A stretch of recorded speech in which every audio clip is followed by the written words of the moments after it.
Over 2 decades after the cinematic masterpiece Gladiator first graced our screens, its long-awaited sequel, Gladiator 2, takes us back into the blood-soaked sands of the Colosseum. This time, the story expands, weaving a tale of legacy, rebellion, and redemption. Before we dive in, let me warn you, this video is full of spoilers. If you haven't seen the movie yet, consider this your chance to turn back now. Ready? Let's step into the arena. 16 years after the death of Marcus Aurelius, Rome is under the grip of chaos. The twin emperors Geta and Caracalla rule with corruption and cruelty. Meanwhile, in distant Numidia, we meet our new protagonist, Lucius Verus, who has taken the name Hanno to live in obscurity. But peace is fleeting. When the ruthless Roman general Marcus Acacius invades Numidia, Lucius loses everything. His wife, Arishat, is brutally killed and he is enslaved, dragged into the merciless world of gladiatorial combat. From the start, Gladiator 2 sets a darker tone, diving deeper into the brutality of Rome's dominance. One harrowing scene shows Lucius, alongside other slaves, forced to fight feral baboons for the amusement of their captors. Lucius's savage victory marks him as a fighter to watch, catching the eye of Macrinus, the stablemaster. Macrinus, with his own shadowy motives, dangles a promise before Lucius: win enough fights, and he might get the chance to kill Acacius. Meanwhile, back in Rome, Acacius is celebrated as a war hero, but his return to the capital is anything but triumphant for him personally. Disillusioned by endless wars, he requests a reprieve with his wife, Lucilla. Yes, the Lucilla from the first Gladiator, but the emperors refuse. Instead, Geta and Caracalla plot their next conquests, eyeing Persia and India with imperial ambition. It's a Rome on the brink of implosion, where political intrigue simmers beneath the surface. When Lucius is brought to Rome, he rises through the ranks in the Colosseum, fighting with the ferocity of the legendary Maximus. His skill and demeanor catch the attention of Lucilla, who recognizes him as her long-lost son.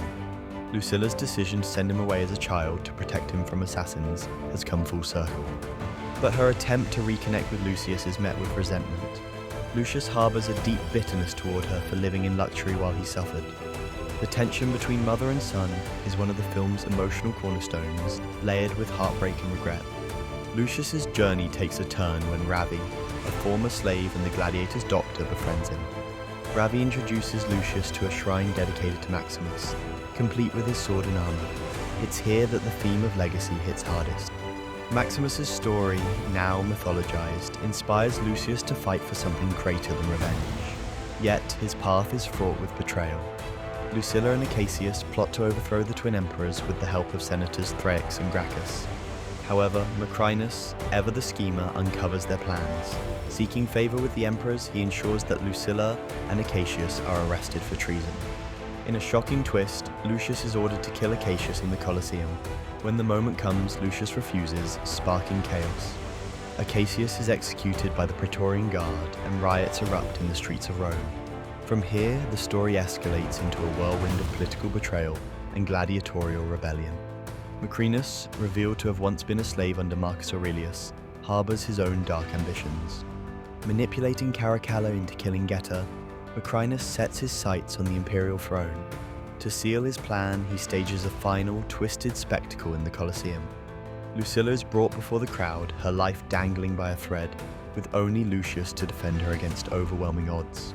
In this climactic battle, Lucius dons Maximus's sword and armor, rallying the gladiators to revolt. What follows is one of the most intense and emotional sequences in the film.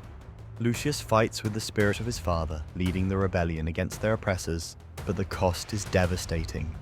Lucilla, in an act of sacrifice, is killed by Macrinus, who also murders Caracalla amidst the chaos. The final moments take us outside Rome, where the armies of Acacius and Macrinus face off. Lucius and Macrinus engage in a brutal personal duel. The fight is visceral, taking them into a river where Lucius nearly succumbs. But inspired by the memory of his mother, he finds the strength to kill Macrinus, ending his reign of terror. As dawn breaks, Lucius reveals his true identity as the imperial heir. With the support of the Praetorians, he returns to Rome, not as a conqueror but as a son mourning his parents in the Colosseum. The film closes with Lucius standing where Maximus once stood, his father's legacy finally fulfilled. Gladiator 2 is a tale of blood and betrayal, but at its heart, it's a story about redemption and legacy. It doesn't just honor the original, It carves its own place in the sands of history.